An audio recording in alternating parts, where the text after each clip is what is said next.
All we ഇമാജിനസ് light കഴിഞ്ഞ ആഴ്ച തിയേറ്ററുകളിലേക്ക് എത്തിയ മലയാളം കാൻ ഫിലിം ഫെസ്റ്റിവലിൽ പ്രദർശിപ്പിച്ച സിനിമയാണല്ലോ.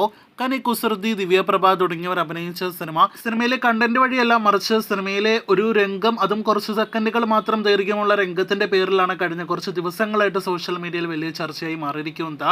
ഇപ്പോഴും ആ ഒരു സിനിമയുടെ തരംഗം തീർന്നിട്ടില്ല എന്നാണ് നാം മനസ്സിലാക്കുന്നത്.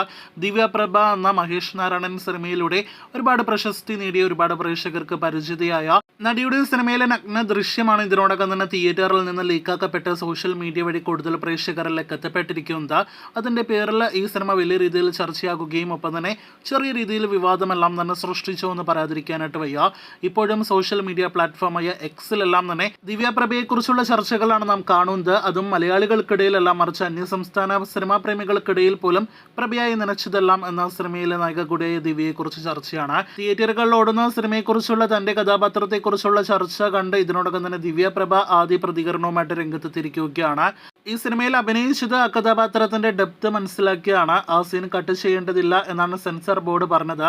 മലയാളികൾ ആഘോഷമാക്കിയ ഗെയിം ഓഫ് ത്രോൺസിൽ ഇത്തരം സീനുകളുണ്ട്. അതിനെക്കുറിച്ച് ചർച്ചകൾ നടന്നതായി അറിയില്ല. കേരളത്തിൽ നിന്നുള്ള നടി ആകുമ്പോഴാണ് ഇങ്ങനെയുള്ള ഒരു പ്രശ്നം ഉണ്ടാകുക എന്നാണ് ദിവ്യപ്രഭ ഇതിനോടകം തന്നെ ഇൻസ്റ്റയിൽ സ്റ്റാറ്റസിലൂടെ അറിയിച്ചിരിക്കുന്നത്. സിനിമയും പ്രേക്ഷകരും എത്ര പുരോഗമിച്ചെന്ന് പറഞ്ഞാലും ഇത്തരം വിഷയങ്ങളിൽ അവർ എത്താനായിട്ട് സമയമെടുക്കും. സിനിമ പറയുന്ന മറ്റു വിഷയങ്ങൾ ശ്രദ്ധിക്കാതെ ഈ ഒരു കാര്യം മാത്രം ചർച്ചയാകുന്നത് കഷ്ടമാണ് എന്ന് കൂടി നടി ദിവ്യപ്രഭ കൂട്ടിച്ചേർക്കുന്നുണ്ട്. എന്തായാലും ഈ വിഷയത്തിൽ നിങ്ങൾ പ്രേക്ഷകരുടെ അഭിപ്രായം എന്താണ്? ഓൾ വി ഇമാജിനസ് ലൈറ്റ് എന്ന അവാർഡ് സിനിമ നിങ്ങൾ കണ്ടോ? കണ്ടിട്ടുള്ളവർ അഭിപ്രായങ്ങൾ പറയൂ. കൂടുതൽ വീഡിയോകൾ കേട്ട് കാത്തിരിക്കൂ.